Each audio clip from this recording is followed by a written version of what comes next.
नमस्कार दोस्तों। विश्व गुरु ने नहीं, अवतारी ने नहीं, भगवान ने, विष्णु भगवान ने सुनीता विलियम को सकुशल धरती पर वापस बुला लिया। उन्होंने एक रिकॉर्ड कायम कर दिया, ऐसा रिकॉर्ड कायम कर दिया जो रिकॉर्ड कभी कोई नहीं बना पाया था। जी हां, सुनीता विलियम इस कारण से वापस आई क्योंकि भारत में उनके लिए उनके गांव में पूजा हो रही थी। हालांकि उस गांव में वो रही नहीं है और सुनीता विलियम के लिए इस देश में औरंगजेब से लेके शिवाजी तक, शिवाजी से लेके संभाजी तक, संभाजी से लेके न जाने कितने तक को नष्ट भ्रष्ट करने का किया गया, जिससे देवताओं का राज स्थापित हो। जी हां, ये देवताओं का ही राज है, जिसके कारण सुनीता विलियम वापस आई। नहीं तो सुनीता विलियम वापस नहीं आ पाती। ये मैं यूं ही नहीं कह रहा, मैं आज के तमाम अखबार देख रहा था। एक जिक्र ही कर देता हूं, दैनिक भास्कर में देखा कि सुनीता विलियम जैसे ही धरती पर उतरेंगी एक रिकॉर्ड बन जाएगा। न जाने क्या क्या बताया जा रहा था।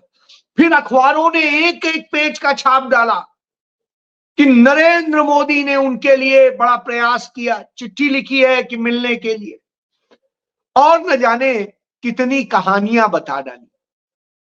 जब वो कहानियां बता रहे थे तो मैं सोच रहा था, एलोन मस्क ने अपना स्पेस का जो भेजा था प्रोग्राम उन्हें लाने के लिए, वो व्यर्थ ही था।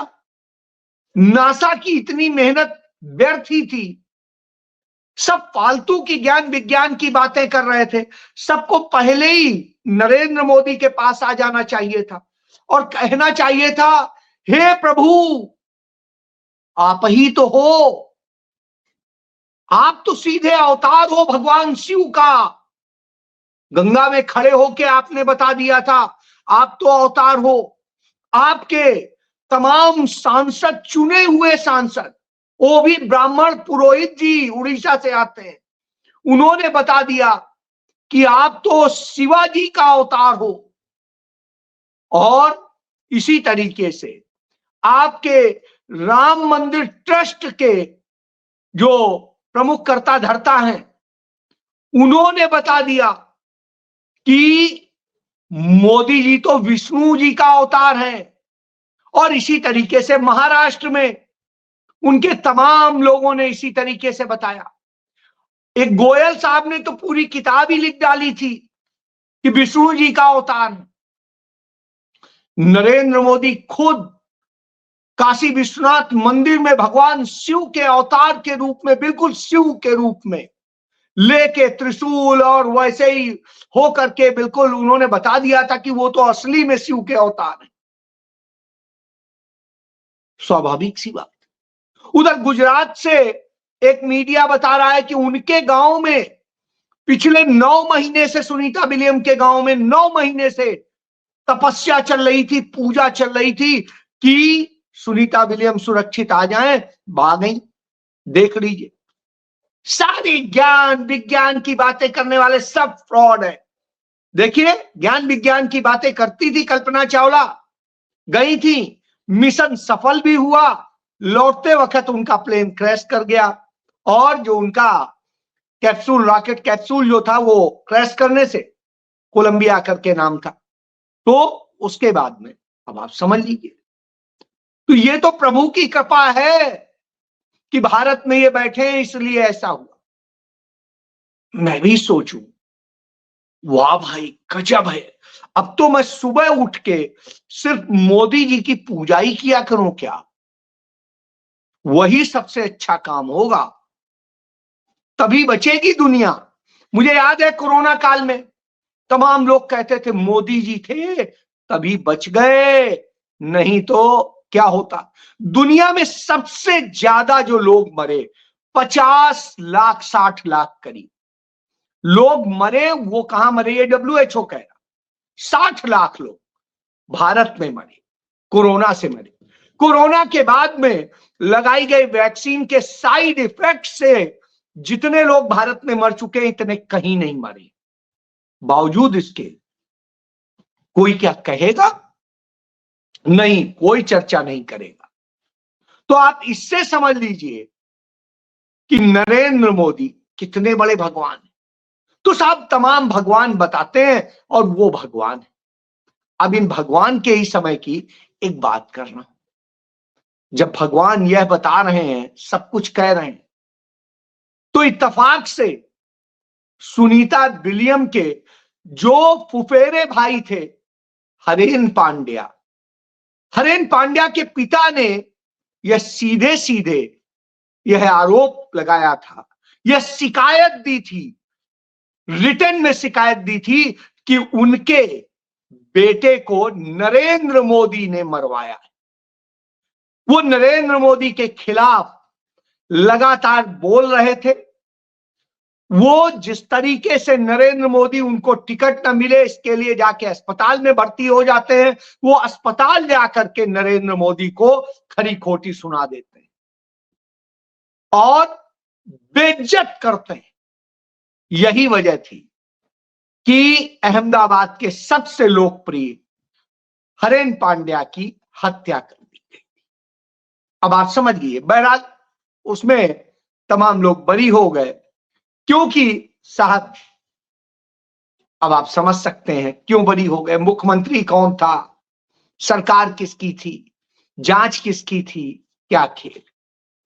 तो यह सामने सुनीता विलियम तब गई थी गुजरात अमेरिका से, वो अपने गांव नहीं गई, तब गई थी। और जाने के बाद में, क्योंकि उनके पिता बहुत पहले ही चले गए थे अमेरिका, तो वो जाने के बाद में अपने फुफेरे भाई के घर में जाती हैं और वहां उनका तमाम लोगों ने स्वागत किया था कि एक देश का नाम रोशन करने वाली नासा की वैज्ञानिक आई है। उसके बाद में वो दोबारा गई 2013 में, तब भी उनका सम्मान कांग्रेस और दूसरे लोगों ने किया था, लेकिन भाजपा ने कहीं नहीं पूछा।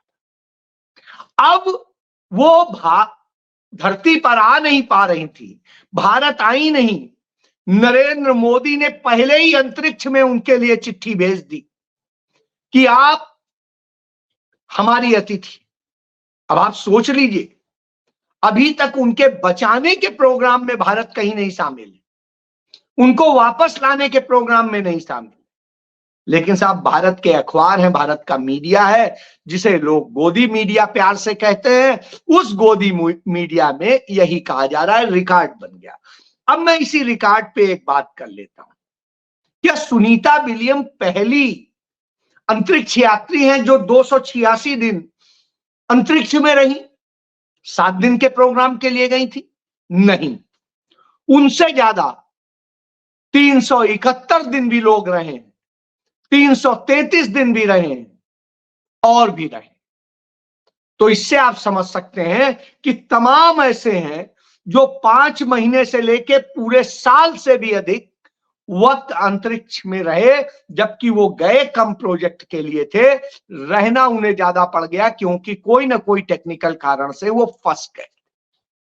तमाम सारे नाम, यदि हाल की बात करें तो 2022 की हम देख सकते हैं कि किस तरीके से 2022 में नासा के फ्रैंक रबियो और रूसी अंतरिक्ष यात्री सर्गेई प्रोकोपेव व दिमित्री पेतलिन 6 महीने के मिशन पे गए थे, लेकिन 371 दिन रहे। इससे पहले 2003 में जो गए थे वो 371 दिन रहे, उनमें भी एक भारतीय मूल की कल्पना चावला थी। और उसके पहले 1991 में सोवियत यात्री गए थे और वो भी वहां पर रहे थे। तो आप इससे समझ लीजिए, वो तो इस तरह से वो 313 दिन रहे। तो यानी इसीलिए शायद नासा ने कहीं नहीं कहा कि ये कोई बड़ा रिकॉर्ड है, कोई बड़ा वो है कि पागल हो गए हैं सब, या वहां के राष्ट्रपति ने ऐसे प्रचार किया हो कि हाँ हम ही ले आए नहीं तो मर जाते, ये हो जाता। निश्चित रूप से उन्होंने इसका चुनावी फायदा उठाया, लेकिन यह नहीं अब कहा जा कि किसी ने फंसा दिया है किसी ने। जब इस तरह की बात कही गई थी तो खुद सुनीता विलियम्स सहित दोनों यात्रियों ने इसका कहा था नहीं, सरकार ने चाहे बाइडेन की रही हो चाहे ये हो, सबने हमारा ख्याल रखा है, सबने सहयोग किया है। तो इससे आप पूरे खेल को यूं समझ सकते हैं।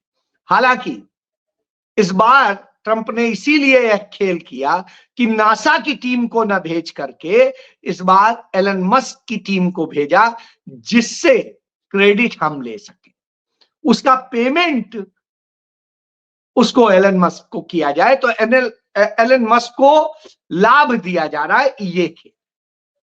चलिए, तो ये सब चीजें चलती रहेंगी। तो इसी स्थिति में कि जिस महिला के भाई को नरेंद्र मोदी के मरवाने का आरोप लगा और उस आरोप के मामले में जो था वो आज अपनी वाहवाही बता रहा है, जो न 3 में न 13 में।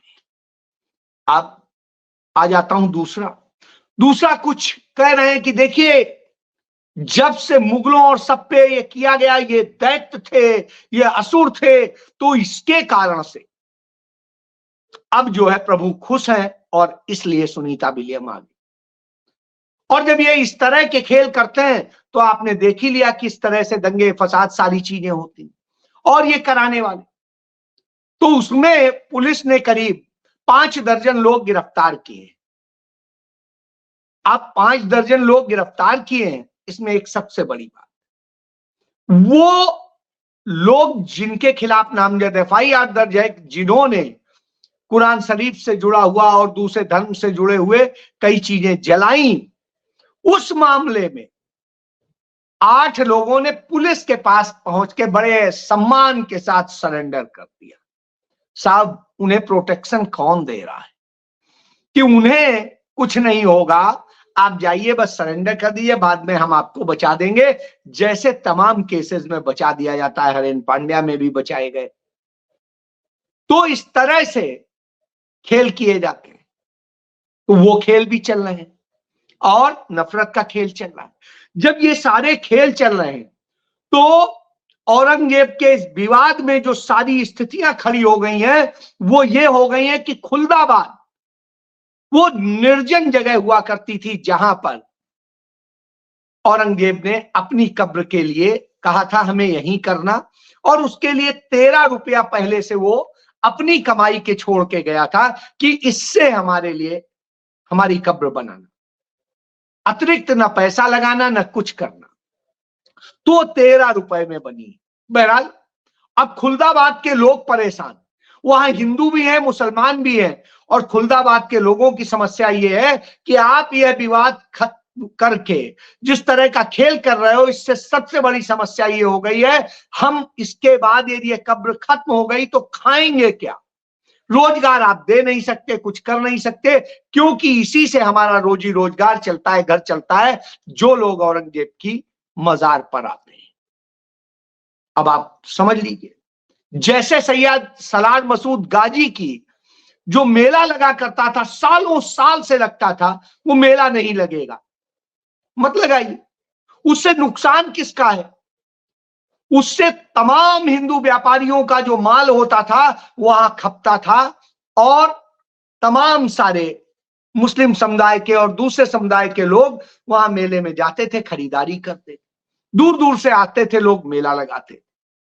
तो आप नुकसान कराने के लिए कि हाँ उसका घर जल जाए, हम अपने भी घर जला डालेंगे, तो यह खेल आप कर रहे हैं। आपके लोग परेशान हैं कि उनकी रोजी रोजगार और काम कैसे चले, क्योंकि सरकार ने जो हालत कर दी है, आज भारत का निर्यात घट गया है, बुरी तरह घट गया है। निर्यात घटने का मतलब यहां उत्पादन अब कम किया जा रहा है। उत्पादन क्यों कम किया जा रहा है? क्योंकि मांग कम हो गई है। मांग क्यों कम हो गई है? क्योंकि भारत के प्रोडक्ट उतने अच्छे नहीं बन पा रहे हैं। क्यों नहीं बन पा रहे हैं? क्योंकि हम तो हिंदू मुस्लिम में लगे हुए हैं, और रोजगार उसके कारण मिल नहीं पा रहा है। जब काम नहीं होगा तो रोजगार क्या मिलेगा? तो यह स्थिति पैदा हो गई है और इससे बर्बादी हो रही है। तो यह बर्बादी का एक्शन प्लान है। बहरहाल अब जब अपने घर में आग लग गई तो नागपुर में जो भारतीय जनता पार्टी आरएसएस के प्रचार प्रमुख है अंबेडकर, वो कहते हैं कि यह अब कोई इसकी जो है प्रासंगिक नहीं है औरंगजेब। और जो सुनील अंबेडकर प्रचार प्रमुख है वो कहते हैं इस पर चर्चा नहीं होनी चाहिए, ये प्रासंगिक नहीं है और ये नहीं। तो साहब चर्चा किसने शुरू करी? चर्चा आपने शुरू करी, फिल्म आपने बनवाई, सारा खेल आपने किया। जब सब आपने किया तो अब आपके घर में आग लग रही है, अब आपके लोग फंस रहे हैं, दंगा फसाद कराने में फंस रहे हैं, तो वो प्रासंगिक नहीं।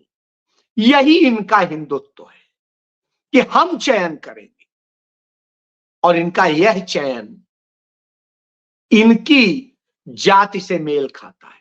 जाति शब्द इसलिए कह रहा हूं क्योंकि यह जो जाति है, जिस जाति से आरएसएस प्रमुख आते हैं सारे, वो असल में यहूदी है। और यहूदी है और वहां से जब भगाए गए तो यहां आए, इसीलिए इन्हें इजराइल से प्यार है।